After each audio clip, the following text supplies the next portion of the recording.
今天一大早赶到了光雾山。光雾山的景区非常大，我选择了米仓山景区。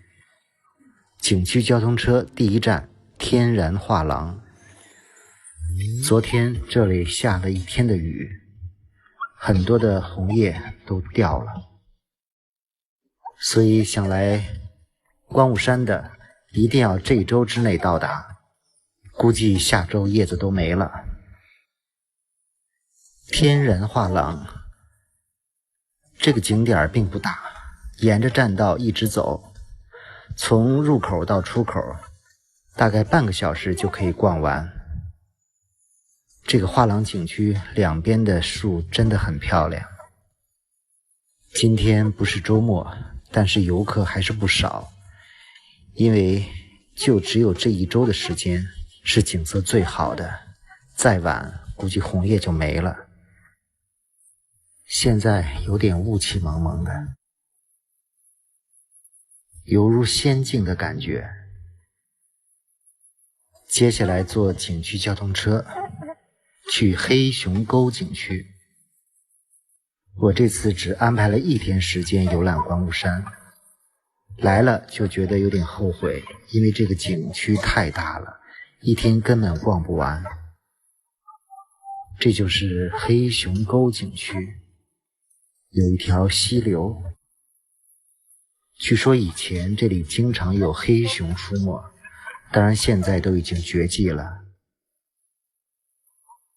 这两天一直下雨，这个黑熊沟景区的红叶也剩得不太多了。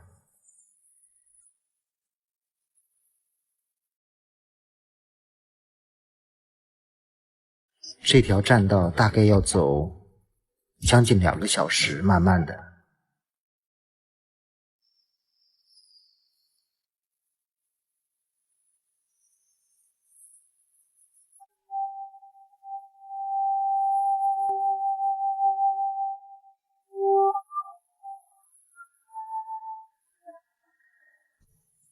轻松地走在栈道上，呼吸着清新的空气，听着潺潺的流水声，还是非常舒服的，一点都不累。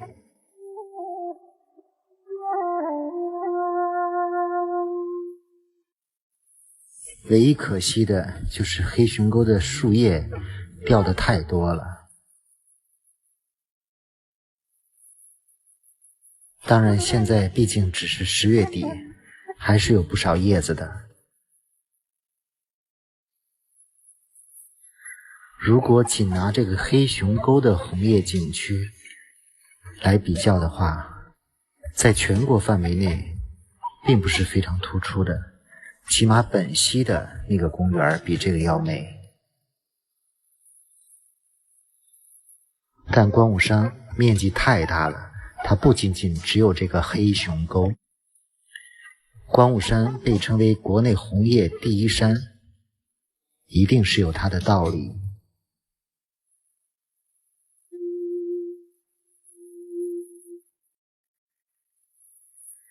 就这样慢慢的走，其实今天的游客没有想象的多，毕竟不是周末。虽然是阴天，但是红叶的景色还是不错的。毕竟前2天一直在下雨，所以我已经感觉阿弥陀佛了。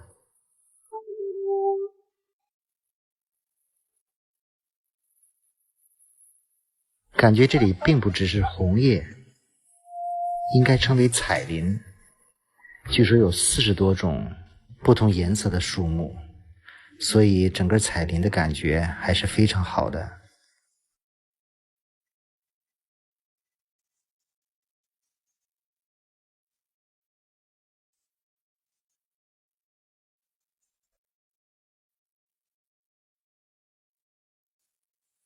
就这样边走边拍照，时间过得很快。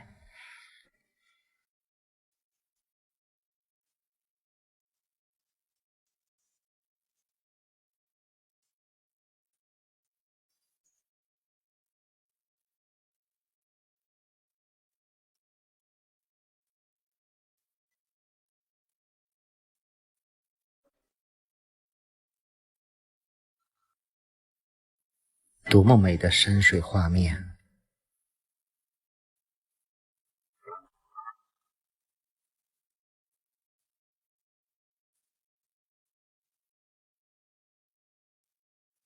有很多小瀑布。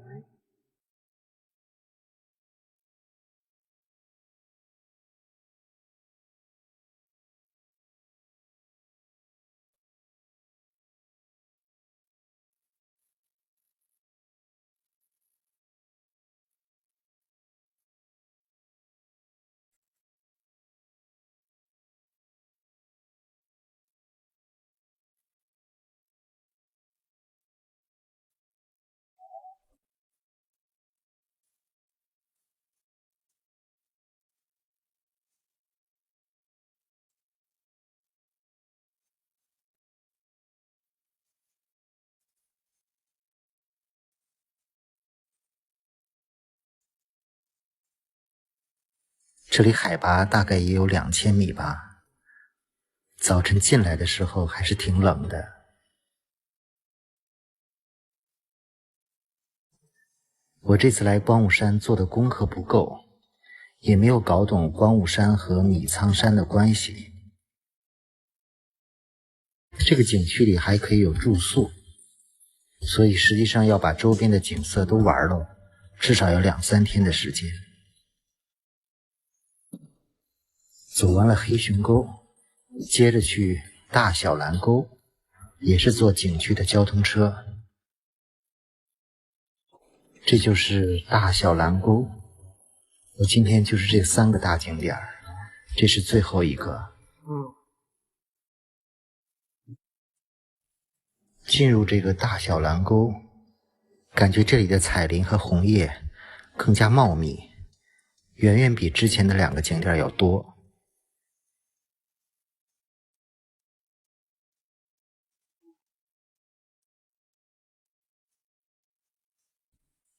红叶的比例也比较高，整个树林郁郁葱葱的。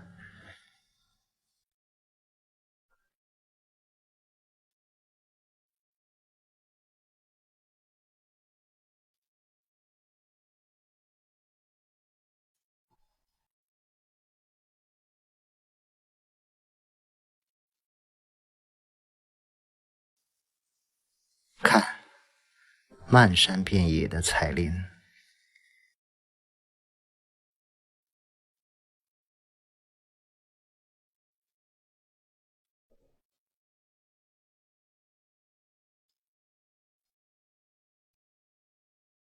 所以如果这2天有到光雾山的，时间又紧的，首选的景点应该是这个大小蓝沟。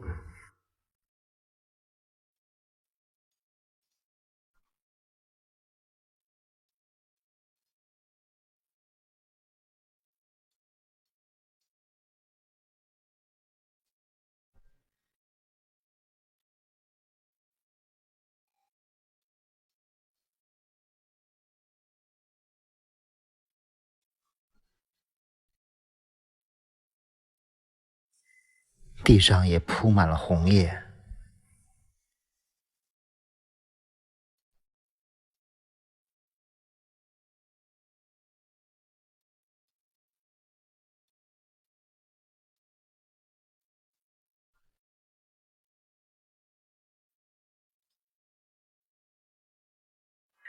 这次多谢很多网友给我推荐这个光雾山，否则今年就会错过这个光雾山的秋色。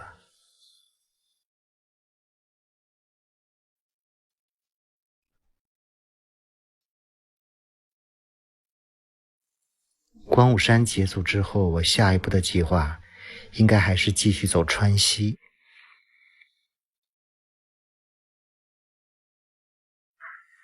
感觉每次景区在下午的时候，人都变得越来越少，景色也就变得越来越美了。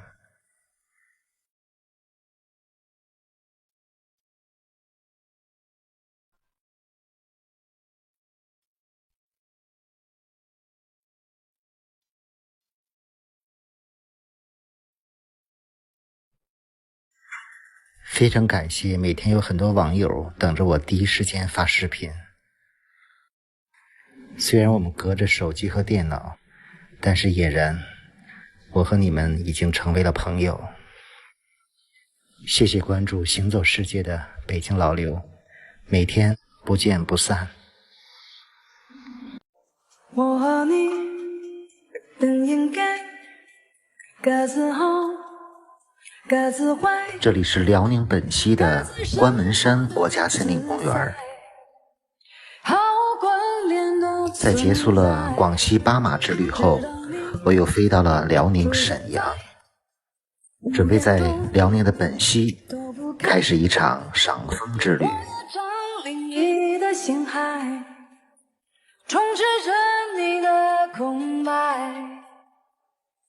关门山距离本溪大约70公里，整个森林公园面积非常大，这里景色优美，尤其以秋天的枫叶著称。现在正是赏枫的最好时间。这次在本溪和一个朋友一起选择了自驾，从本溪开车1个多小时就来到了关门山国家森林公园。因为景区面积比较大，我们选择了有代表性的几个景点进行游玩。进入公园就被湖边的枫叶所吸引。首先我们来到了五彩湖，这里就是五彩湖。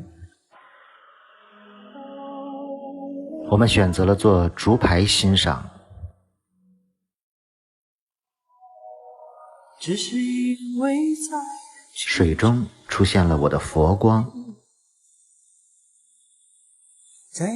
在这里，每到万山红遍的秋天，湖边山上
景交车在不同的景点下车，也可以在不同的路段选择徒步欣赏美景。看着路边的瀑布和红叶，多漂亮！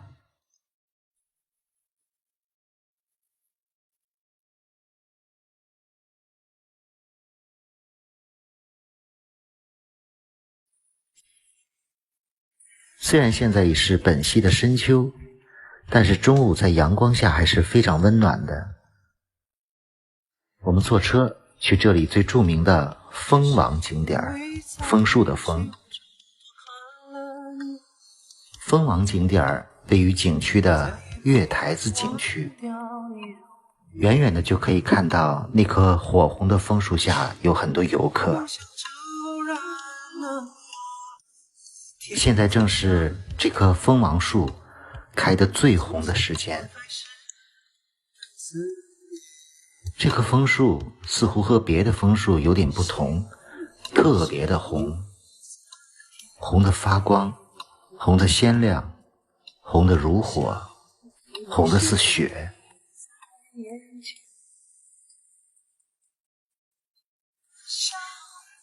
感觉这一片枫叶染红了整个山脉。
很多人都对这里的美景表示赞叹。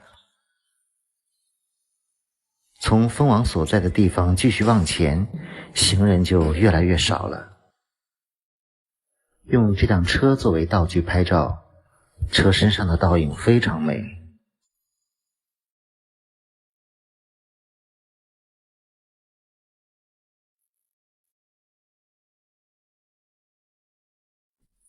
整个关门山峡谷里都有一条河，漫步其中非常的舒服。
一路上有很多的小拱桥。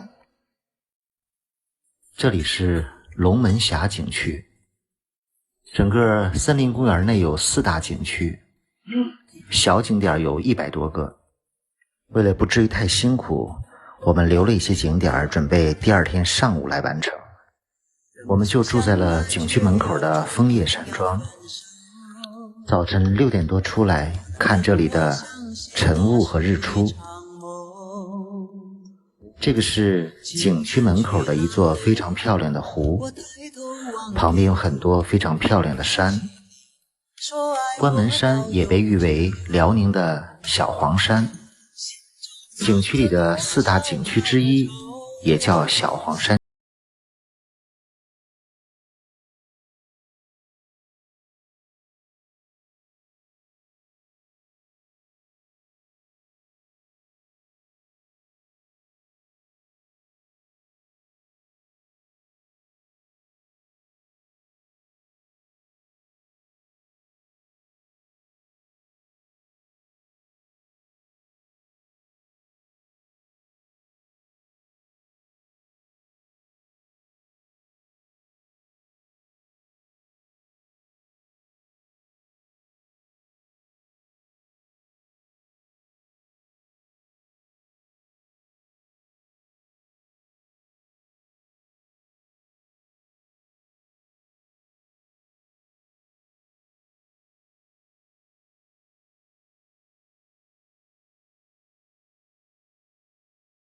小黄山景区其实更美，可是现在好像不能登。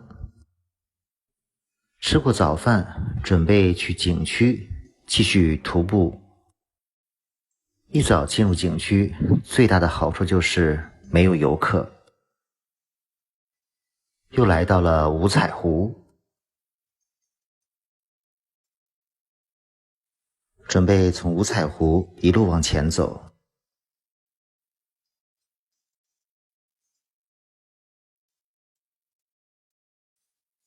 早晨的空气非常好，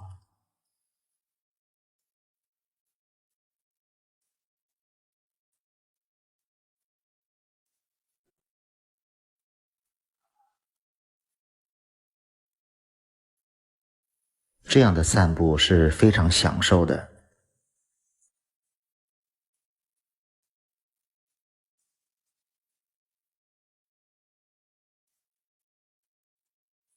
本溪是中国的枫叶之都，10月初这里的枫叶就红了，真的是赏秋的好地方。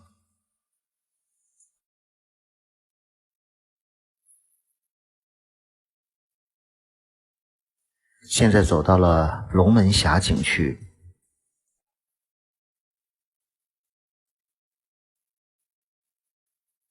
很喜欢这里桥下的小瀑布。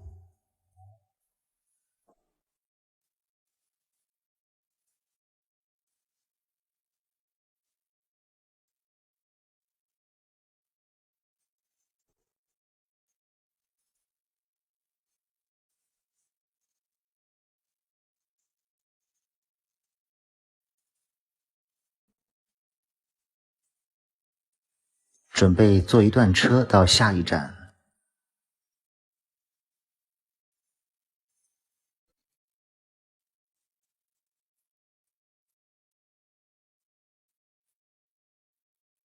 又来到了蜂王树下，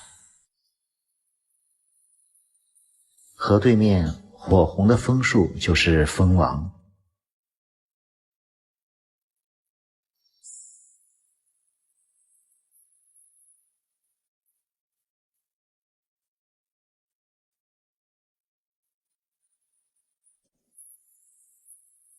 这个蜂王枝干并不很粗大，但是枫叶特别的红，而且有各种形状。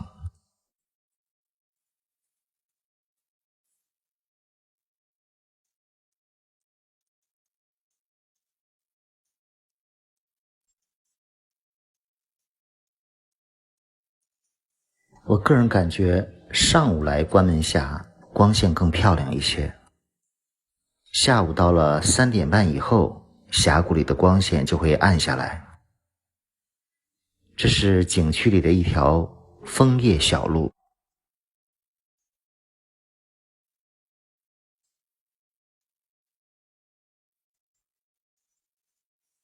其实游览关门山景区非常简单，就一条路，走累了就坐车。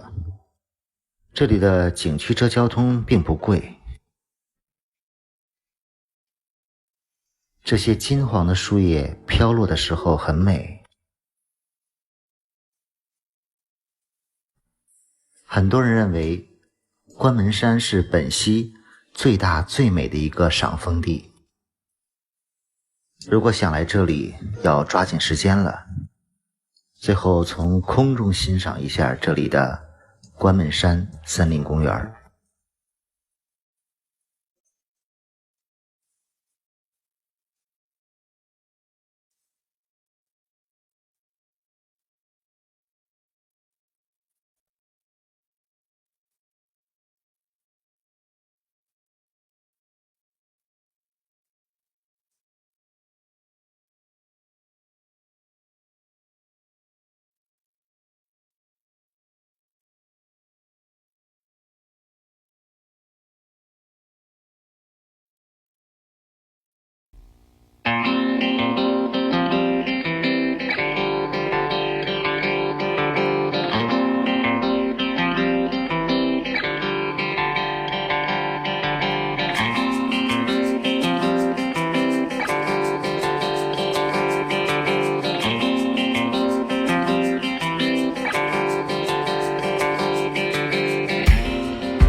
也不停留。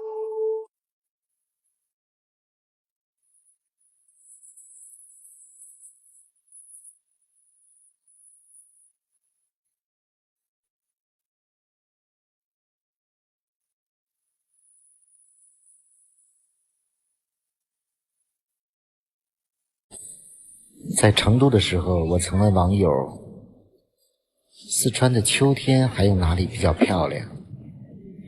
最多人给我推荐的是观雾山看红叶。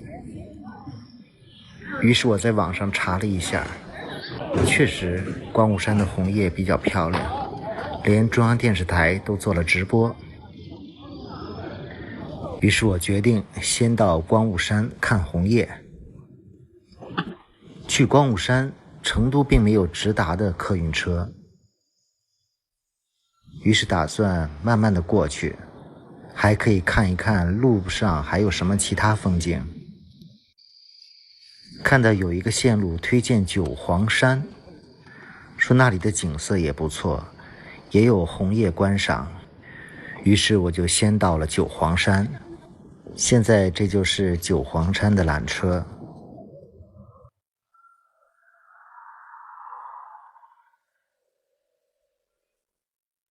九黄山应该是以羌族人聚居的地方，山上有一个羌式风格的大酒店，叫西羌酒店。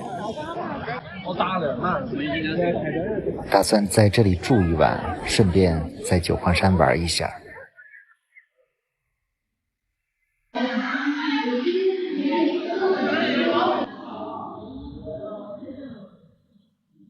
酒店的环境还是不错的，看看我住的房间。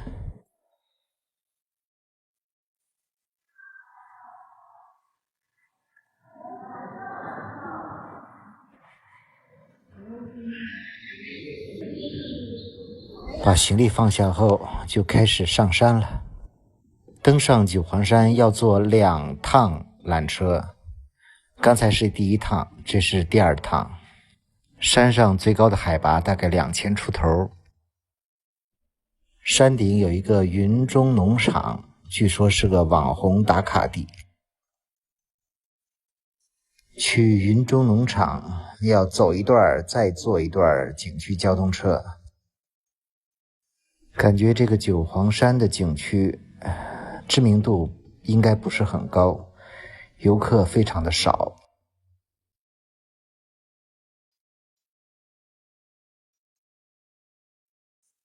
感觉和宣传的不太一样，好像没有太多的红叶。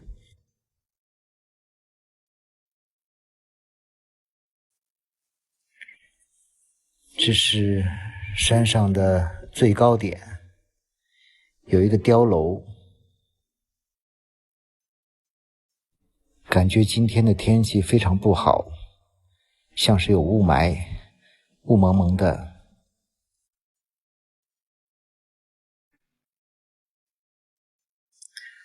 这就是碉楼。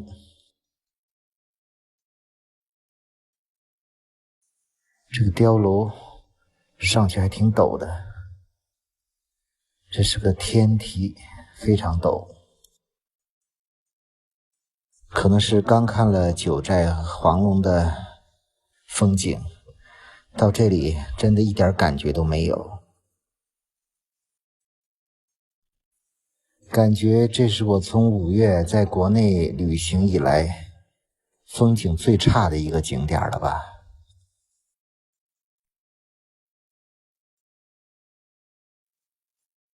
真的不太像是一个景区。其实门票也不便宜，还有缆车费、景区内的交通费。我顺便回答几个网友经常问的问题啊。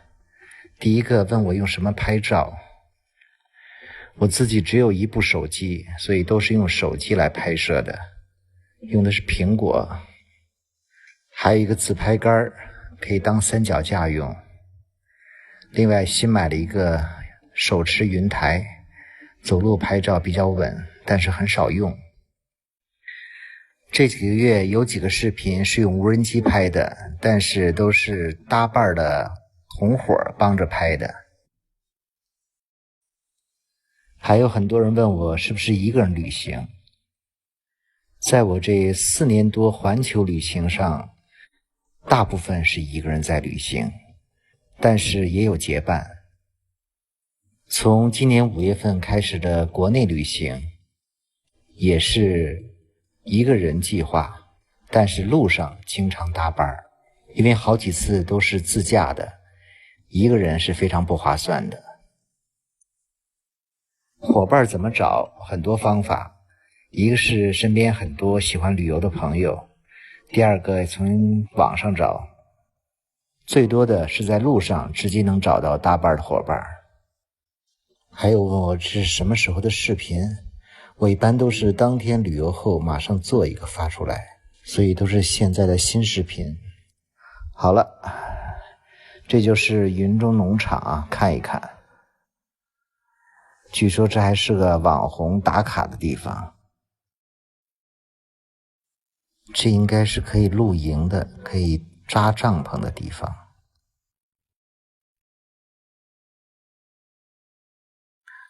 看看远处的山峰，确实没什么景色。这个写的是网红秋千，这有点低档了吧？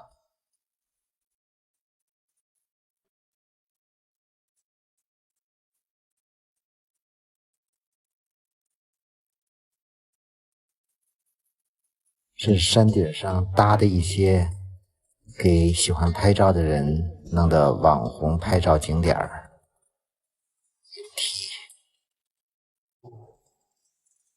网红打卡点儿。也许蓝天白云下这儿拍照还可以，不过现在真是不好看。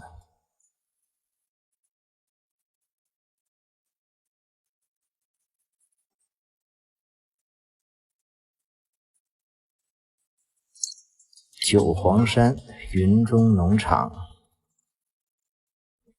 准备下山。下山的这一段路走一走，感觉还挺好的。终于看到一点红叶了。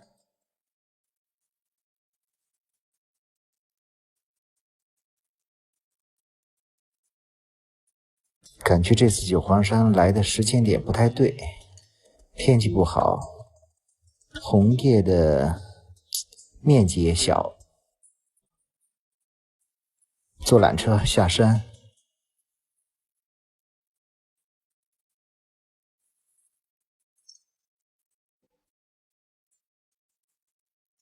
今天上上下下坐了4次缆车。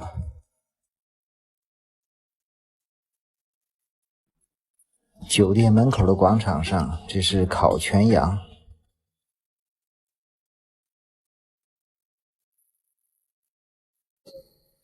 虽然没有几个游客，但是这些人好像在排练晚上的晚会。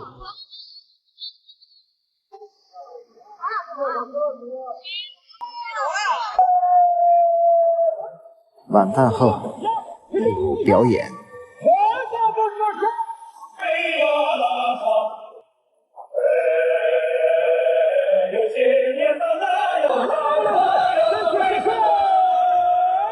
明天准备赶往汉口，然后去网山赏红叶。